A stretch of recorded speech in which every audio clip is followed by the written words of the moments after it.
But I still stand strong for trade because this is our economy. We're sitting right here now because of some transportation of goods and services that adds to our economy.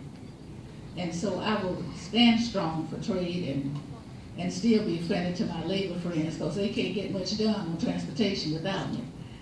And so I will continue to do that when I can.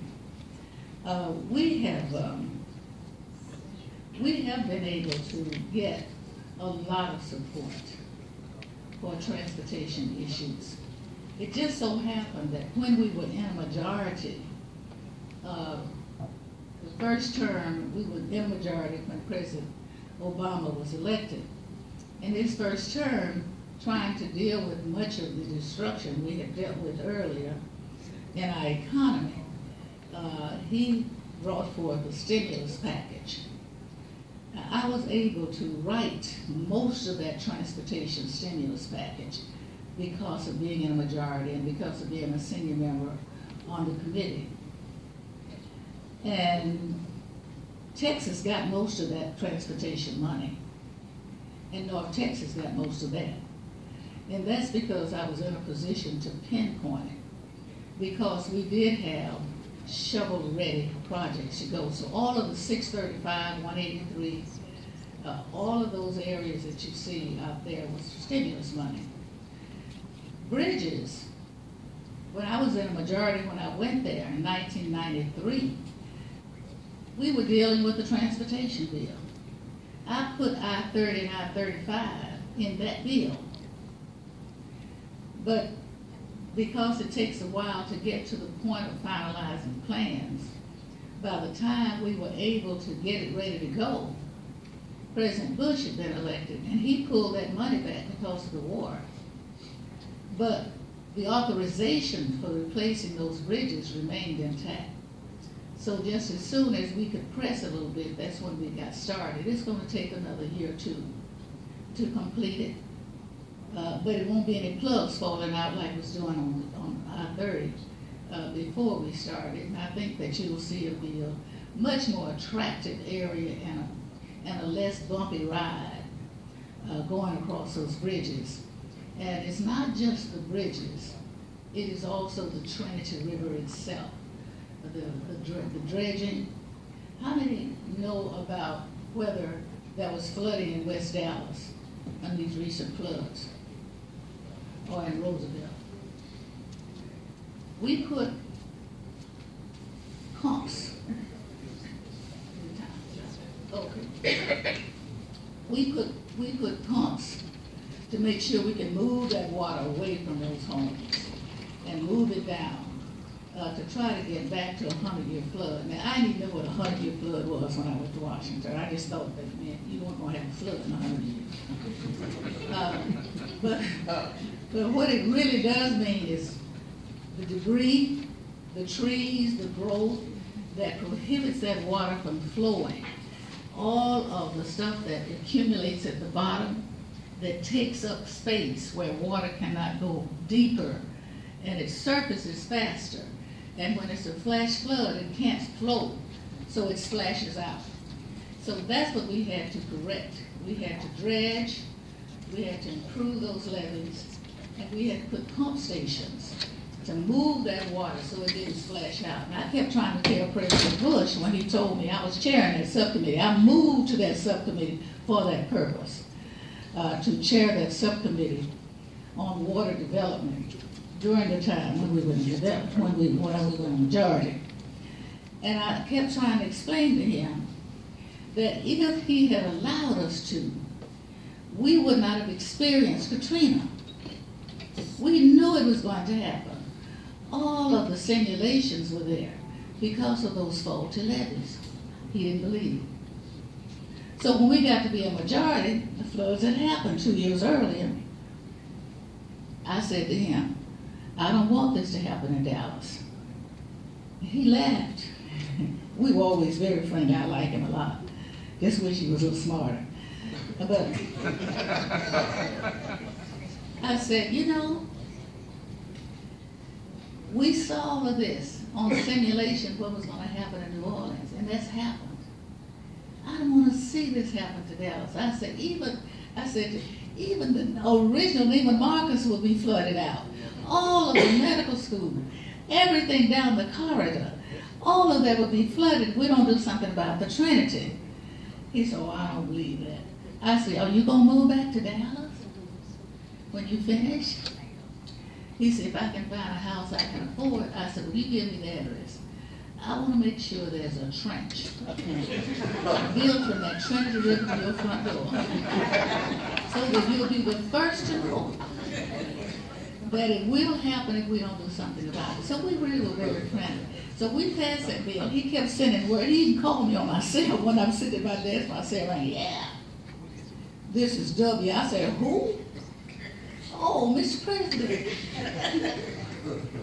He said, don't send that bill over here. It's going to cost too much money. I said, Mr. President, it's your administration that is saying how much we need to spend on the water systems of this country. It's not mine. We're only doing a portion of that. I said, but the information came from your administration. That's too much money. So we did modify it some. But when we sent it, I called Carl Rove, whom I'd known since before he wore suits. I said, Carl, tell the president not to veto this bill. I said, if he vetoes it, we can override it. He laughed. And I said, I'm serious. And I said, let me tell you why. Because when I put this bill together, we needed so much in this country that I told the people that if you get a project in here, you got to stay with this bill all the way and through, even if it's a veto. Because if you don't, I'm taking your project out. So they were afraid not to stay with that bill because they knew their projects would come out. I meant that. I did take a couple out. Because that's the way you got to do business in Washington. You got to be able to know what you're doing and be willing to stand the heat of doing it. And so when that bill was he waited to the last minute. I called on that Friday, and I said, let the president, tell him he doesn't have to sign it, let it go into law without his signature. Tomorrow it can be law without his signature.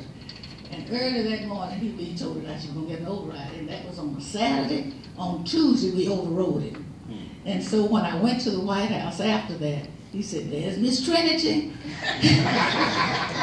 And that continues to be my nickname. But I only share that to say that it's tough to get these things done. But you can do it with an attitude of never cursing. I didn't use a single curse word. But they knew I meant business when I wouldn't change. And so as stubborn as I am, I know how to work with people if they'll work with me. But if I get my mind set on something I know is right, it will not change. I don't care if it's Obama. We've had our problems too. But we get along very well. He's changed so. And maybe me, but I think most of him. But let me just say that I know I've got to go. In this bill that we just passed, DART will get a sizable amount of money. DART is getting money from the end of the year money left over. And that was a problem because of the route that was going to interrupt Presbyterian Church. And I sat on the sidelines because it's up to the people here to make recommendations for policy. It's not up to me to make the policy, it's up to me to carry it out. But I will say something if it touches too hard. So I did call and say, I don't like getting all these letters from these Presbyterian members. And I want something worked out. I talked to the chair, I talked to Mr. Thomas, I talked to everybody that I could. I don't go to the paper, I go to the people. And so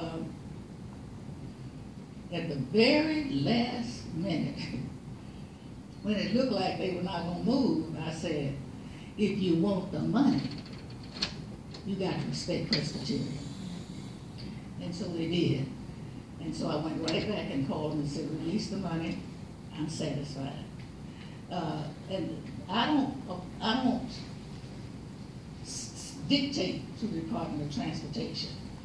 I can stop it better sometimes than I can start it. Just like I cut all of the money coming to Texas when I was in the state senate. And I didn't know I could do that, but I said, if you can't break these contracts down where smaller business can get some, then I'm going to ask the federal government not to send the money. And I did, but I had no idea it was going to work, but it did. And so that made me know that when you make statements sometimes, they will listen. So let me, I know I have not answered any questions.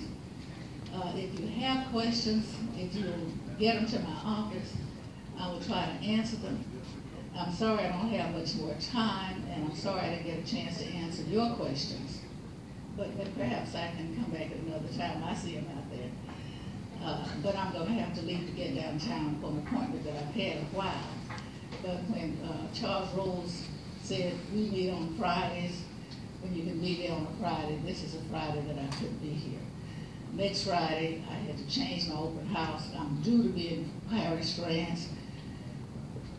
I want the government to shut down, but I really don't want to go to Paris. I might not go if we do shut down, because there's nothing certain about us getting this budget through this coming week. It closes Friday if we're not ready. And so I hope that we can be ready. We're working on it very hard.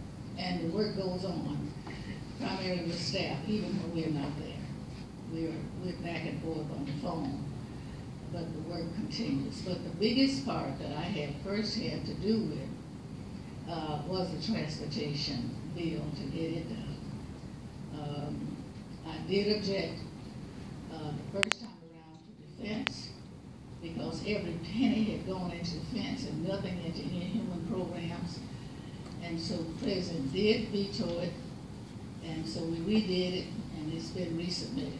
I believe in a strong defense, but we spend 70% of Americans' dollars raised on defense. I don't believe in war. I just think that we should refrain from war as much as possible, because $80 billion that we spent a month going to Iraq, to me, was too much. So thank you very much, and I appreciate that. Thank you. Yeah, Judge Rose, will you come? You know, one thing, we got to get a good, accommodation to Charles Rose. He came to me, and we were talking about how can we network, how can we get everything back. And you hear Congresswoman Ebony Johnson made a statement. He said, well, this goes back 35 years ago. 35 years ago at Bank of America, that we brought everyone at the top of the cliff, talk about networking, talk about business, how we can build our community, how can we build our neighborhood, how we can make City Dallas a greater city to live. And this was all about. And what we're trying to accomplish now, we started out with 25, now we're up to about 95 people.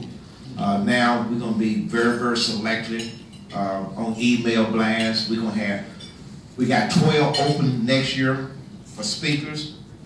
We got 145 applications, all the way from Greater Abbott, who want to come and speak. So we got to narrow that down. And the people who generally come here on the last 3 Friday Network, you're going to be one who vote and say, should we pick this person, should we pick that person to come here? So we're going to make sure you're involved. Like Ebony Johnson said, email address, we got to have the email address. Your question, she is very serious when she said, contact me, let me know what can I do. She's your congressperson, we got to do that. And I'm going to turn over to Charles, because Charles, thank you for getting it. I mean, we need him a great round of applause for him today, please. Give a good clap. She had a very tight schedule. I don't know how he did it, but he did it.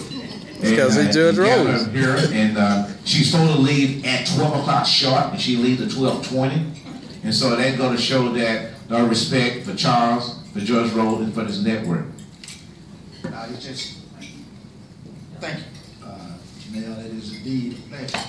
No, I really don't deserve any thanks. It's just that this is important. I mean, really, believe it or not, several years ago when we had the Friday Network, where we would meet on a weekly basis at the top of the cliff. And we sort of got away from that, but we saw a real need to pull our community back together so we can network. There's so many things going on that we just overlook by us coming together and being able to share. Some of those who might, just a conversation might help you complete a project. Just meeting someone that knows how to maybe make a contact for you. So it's important. So what we would like to do is just encourage, first of all, for you to keep coming. We meet it's not a weekly basis. It's a monthly basis now. We're getting old, so we can't move as fast. but it's important that to let other folks know, hey, look, listen, go and have you have a decent meal that we can share, break bread together. You're talking about an hour, one day out of your time to really network, to share with each other. So I just appreciate it. I appreciate everyone, first of all, taking the time to come. We've got to figure out who we want for January. I think Janelle is working on that. He said that he had some people who are trying to find out that we are meeting again, and they would like to come before the organization. But then also, we'd like for you to let us know, those of you who you want to come before the network. I mean, you might have someone that you know have an interest in coming before and speaking to a community group. We would like for you to share that with us, so we can try to get them to come before the group. But with that, I mean, I just appreciate you. It's good to see Bill.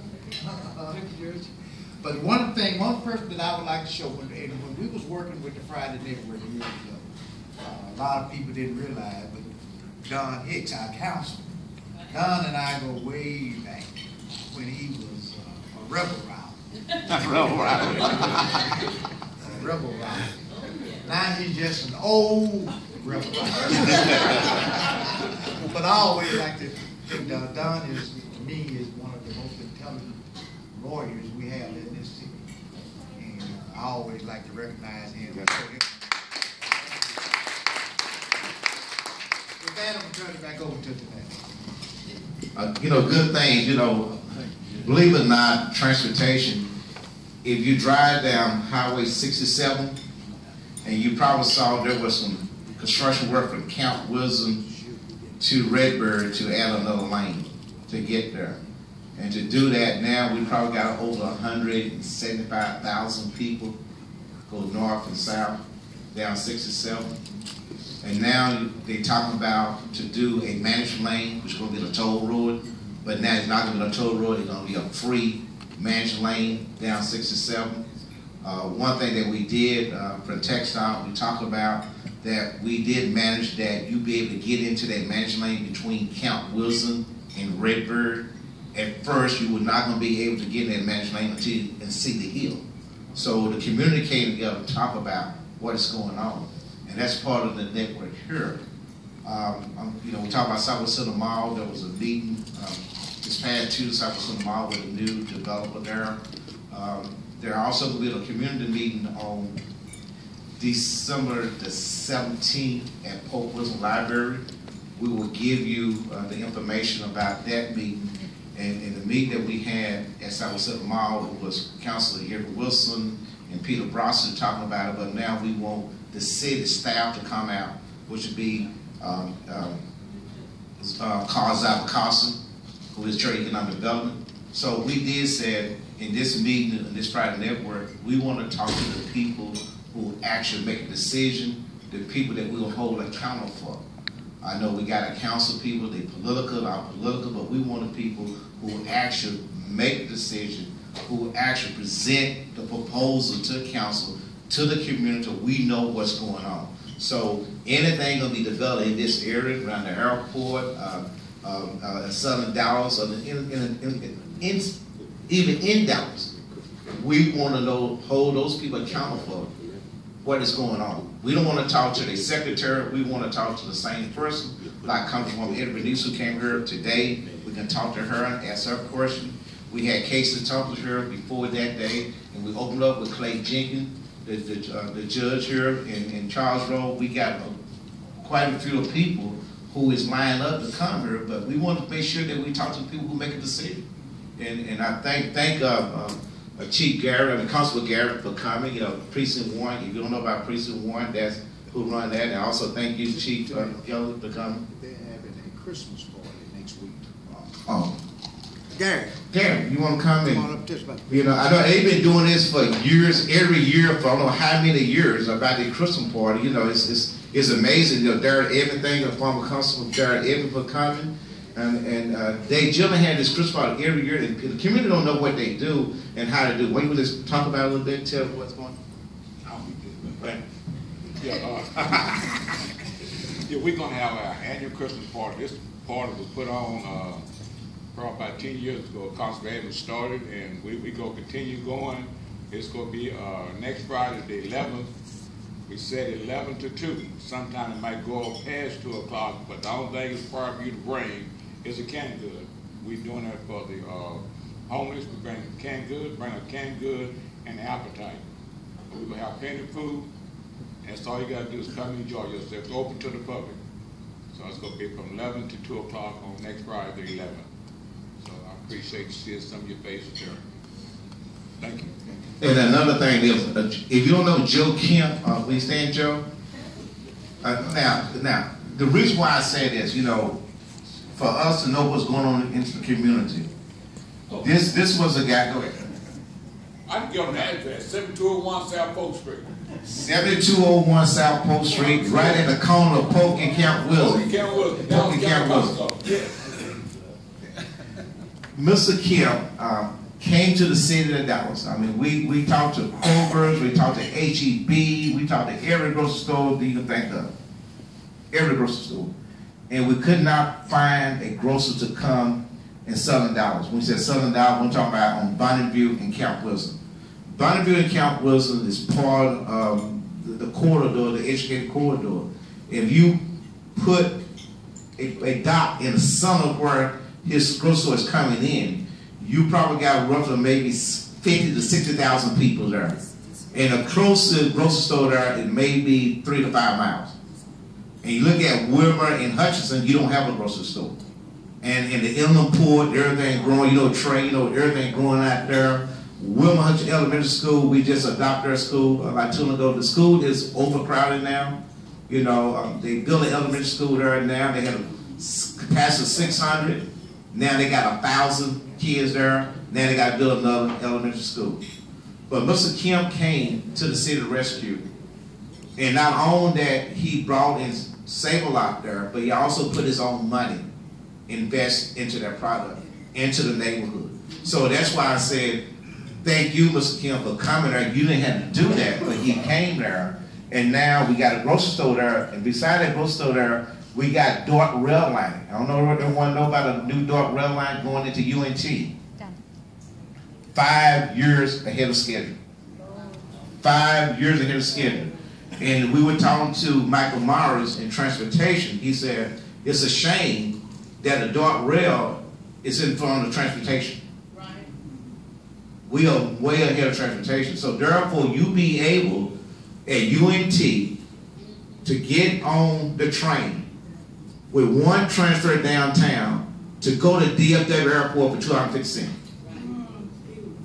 To leave UNT, to go downtown, to go to Denton with one transfer. So you be able to go everywhere in that area. And right now, if you haven't seen that new rail line coming from the old station on Leadbelly and Lancaster, and they're redoing that because it was like 88. Now they're gonna change it. You see the skyline, you see everything changing in the whole complex there. Not all around UNT, there are so many developers. We got one developer coming right now, building 300 to 500,000 houses there, the upscale middle class gated community. So that is the corridor, we talk about education corridor, what we're talking about. To get that done, we also have to look at Southwest Center Mall, how we're gonna do that. That's why it's very, very, very important to this community in this airport to see what is going on along Southwest Center Mall. because that is 100 acres of land. And whatever affect that shopping center, and also Charleston Methodist Hospital in this airport, is go together. Hotels, restaurants, it go together. And that's why this airport is so important to this community. If I could take this airport, move it to North Dallas, if I could pick it up and put the same footprint and move it, I'm gonna give you some numbers. If you look at Allison Airport versus this airport, we are larger than Allison Airport. You look at Allison Airport with the neighborhoods around there, you talk about $5 billion worth of resident neighborhood. Around here, you talk about less than $1 billion. And you look around Allison Airport, you look at all the who's who, corporate America, restaurant, office building around Allison Airport. It could be the same here. This is a executive type of airport, and when you got an executive type of airport with the inland port coming in here, Procter & Gamble, B&W, Quaker Oak, Trammell Crow, Parole, every major developer in the world is right here within 5 miles from this airport. And within 5 miles, that means they fly those G5, G4 planes, which come here, which spur development, where they will shop, they will buy, they will live, they will walk, entertain in this area. That's why it's very important why we're here at this airport to make sure that the development around here, because it will cause economic opportunity. Economic opportunity. And it's up to us, the community here, to make sure we know exactly what's going on and how can we help to grow the tax base. And you look at the tax base, the airport aviation department is not part of the general fund. All the money in the aviation department stayed in the aviation department. It's not taxpayer money. It's money comes from Love Field, the passenger planes, all that, it stay there. But all the land around here is aviation, but if we could sell some of that land outside the aviation land to put hotels, office buildings, restaurants, that will create more jobs, more opportunity, more cost, be less cost of living, but it also would be better school, build everything, and your upscale middle class would come back to the neighborhood. And we, like I said, we still have some upscale middle class, but we have more. And you get more if we think about this airport. Think about how can we help this airport, but also how can we help Southwest Center Mall, UNT, Charleston Methodist Hospital, and this whole area, because it's all work together. And with that, we enjoyed the Friday Network. If you have anything else to say? If you make that announcement. Okay, Methodist Charleston Methodist Hospital Auditorium, Friday, December 18th at 10 a.m. to noon. It's a health education fund deal. That's correct? Yeah, it's the Christmas party. It's a Christmas party, spirit of holiday, joy for us for food. And everyone know where Methodist Hospital is, right? Charleston Methodist. And I don't get a good plug to Charleston Methodist. I got to do this. Some people said Charleston Methodist is a bad hospital. And that's true. I mean, that's what people say. I can say this, that Charleston Methodist Hospital in this area is the only hospital that we got that serves this whole region. Think about it. Lancaster, DeSoto, Ferris, Duncanville, Grand Prairie. One thing that people forget they do not turn away no one. They do not turn away no one. I don't care, you don't have no money, no insurance, they don't turn away no one. Number two, if we can talk to Judge Jekyll when he was here on the first talking about, we need more clinics. If we get more clinics, those people will not be going to Charleston Methodist Hospital in the emergency room, sitting there with a cut finger or whatever, could be at the clinic when someone have a heart attack and with the ER line just back up, can't get to them. And that's a problem with a bad name in Charleston. And I want to clear that up because that is a bad route because they spend roughly over $350 million on that new wing over there. If you haven't been over there, you look at it. But the point is, we need to find out what is wrong, and what is wrong is a clinic. We need clinics out here. And we need those clinics to help the hospital, because the hospital is something you got. But the Charles Metal Hospital is part of the Methodist family down there. It was a trauma on Colorado. It was one of the best. They're still the same parents, the same neighborhood. But we got to figure out this neighborhood. How can we help that hospital? If we help that hospital, it will help our community, and that bad name will go away. They do have a bad name. The telephone number because they do ask that you RSVP if you would like to attend that Christmas party, again on Friday, December the 18th, from 10 a.m. to noon. The telephone number is 214-947-4628. Again, 214-947-4628. And with that, I would like to thank each and every one of you again for coming out. We will be emailing you with the new date for our January new Friday Network meeting, and hope that you all respond and attend. Thank you.